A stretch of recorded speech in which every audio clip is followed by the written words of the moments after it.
التوقعات وقلب كل التكهنات.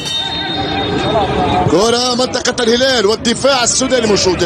ينطلق حمزة، عرضية من حمزة، كرة خطيرة، فرصة جول والحارس يتصدى فوفانا. كرة خطيرة جدا، عمل ممتاز المراوغة ولكن اغلاق الزاوية. عمل ممتاز، عمل كبير، ولكن على مازامبا 2-1.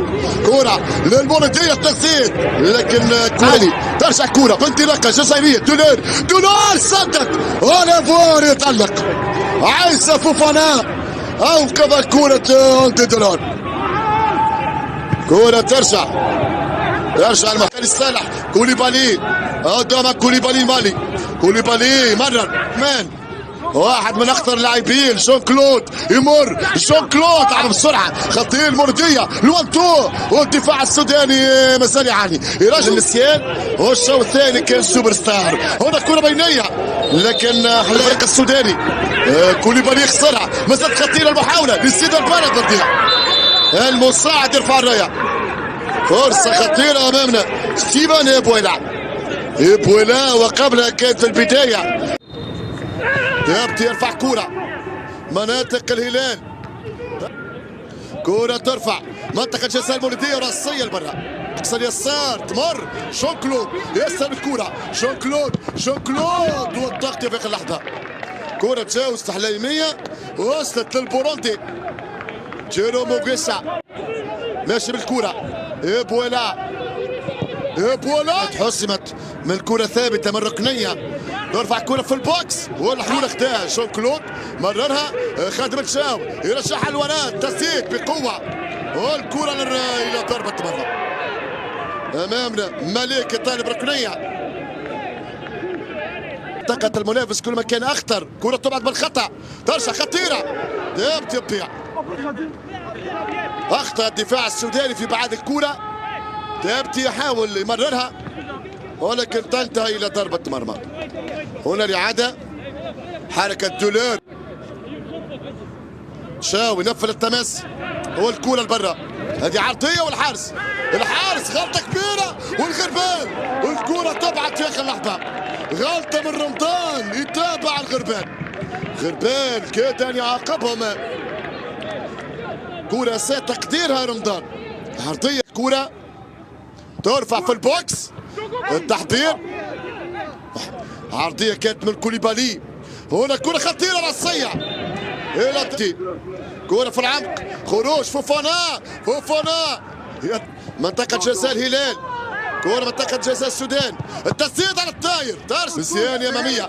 هنا المرور، هنا تلاوي عرضية أمام كمال تبار. كرة طويلة لا تخدم المولودية. هنا كرة لحليمية، عرضية، كرة خطيرة منطقة بالكرة. طيب بسياني فصل مهاري يمر، طيب بسياني في عرضية، بسياني يرجع، ترفع كرة في البوكس سهلة عند عيسى سافو. هنا كرة للفريق السوداني، نقلات ممتازة ولكن لم تكتمل، نقلات جزائرية. هنا كرة منطقة جزاء الفريق السوداني تنتهي برا. كرة الوراء، التسديد من بعيد والحارس كان متقدم. كرة سددها من خارج المنطقة، الفكرة ممتازة من زكريا عيجي، لمح تقدم الحارس في الانطلاق، يحاول اعتماد على اخطاء المولودية، وكرة من خارج المنطقة خط كسب الكرة. بوجبا كرة الاخطبوط، 1-1 حليمية، الغربال خطير الغربال، ولكن المحاولة الأخيرة والتسديدة الأخيرة بعيدة على مرمى المولودية، ضربة مرمى لصالح المولودية. هذا محمد عبد الرحمن، كوليبالي يتفنن، كوليبالي في عرضية عند رمضان، صعود ستيفن إبويلا وركنية لصح المبكر، كرة في البوكس خطيرة إلى ضربة مرمى، تدار التنفيذ. الغربال يرفع كرة خطيرة، السنتر هي يا ولد يا مفرح سيد البلد، راسية في الشبكة. الفريق السوداني سجل، الفريق السوداني يختال المولودية، هلال سيد البلد يسجل بعد كرة متقنة من الغربال. غربال كورة بالمقاس سجلها فوفانا الموريتاني. السلام عليكم ورحمة الله وبركاته متابعينا الكرام على قناتكم.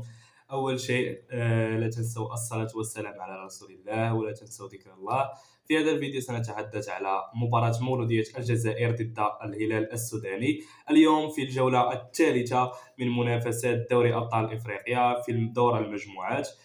مباراة قوية اليوم تجمع بين الفريقين العربيين الهلال السوداني ومولودية الجزائر، فريقين يبحثان عن الفوز في هذه المباراة وأيضا يبحثان عن التأهل. الهلال السوداني يبحث عن الانتصار الثالث على التوالي بعدما فاز في آخر مباريتين في دوري أبطال إفريقيا، فيما مولودية الجزائر أيضا يبحث عن الفوز في مباراة اليوم من أجل تعزيز المركز الأول أو تعزيز المركز الثاني.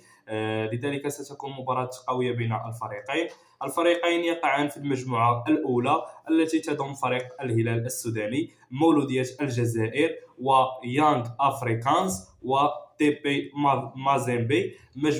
مجموعة قوية صراحة. نتمنى إن شاء الله التأهل لمولودية الجزائر والتأهل للهلال السوداني، إن شاء الله التأهل للفريق الجزائري والتأهل للفريق السوداني أو مولودية الجزائر في مباراته الأولى في دوري أبطال إفريقيا.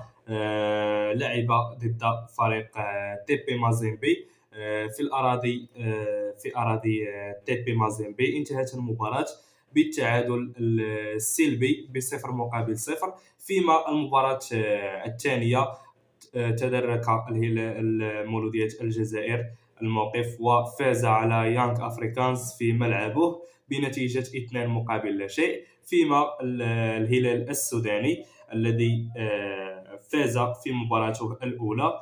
مباراة كانت قوية في مباراته الأولى أمام يانغ أفريكانز، فاز على يانغ أفريكانز ب2-0 في الأراضي التنزانية. والله فريق كبير الهلال السوداني، أيضا مولودية الجزائر، فريقين كبيرين يستحقان كل الدعم والتقدير في هذه المشوار. فيما المباراة الثانية للهلال السوداني أمام فريق تيبي مازيمبي، الهلال السوداني فاز في آخر الدقائق ب2-1، قدم مباراة رائعة. كل التوفيق إن شاء الله لهذه الفريقين. فيما ترتيب الفريقين الحالي، أقول لكم ترتيب قبل بداية مباراة الهلال ومولودية الجزائر. في المركز الأول لدينا الهلال السوداني برصيد 6 نقاط، فيما المركز الثاني لدينا مولودية الجزائر برصيد 2 مولودية الجزائر برصيد 4 نقاط بعد الفوز في مباراة وتعادل في مباراة، فيما الهلال السوداني كما قلنا في المركز الأول بعد الانتصار ما شاء الله في مباريتين متتاليتين، لذلك ب6 نقاط في المركز الأول. إذا فاز الهلال في هذه المباراة فمبروك التأهل للهلال السوداني، وأيضا إذا فاز مولودية الجزائر سيقترب إن شاء الله. نعم ستكون مجموعة قوية، نتمنى كل التوفيق إن شاء الله للفريقين. فيما المركز الثالث تيبي مازيمبي من بعد ما تعادل في مباريتين وخسر مباراة، تعادل أمام يانغ أفريكانز في مباراة اليوم، تعادلوا ب1-1. سجل يانغ أفريكانز في الدقيقة 94 قبل نهاية المباراة. وفيما كما قلنا تيبي مازيمبي يقع في المركز الثالث برصيد 2، ويانغ أفريكانز في المركز الرابع برصيد 1. إذا فاز الهلال السوداني في هذه المباراة سيكون في المركز الأول برصيد 9 نقاط، وإذا فاز مولودية الجزائر سيصبح في المركز الأول برصيد 7 نقاط.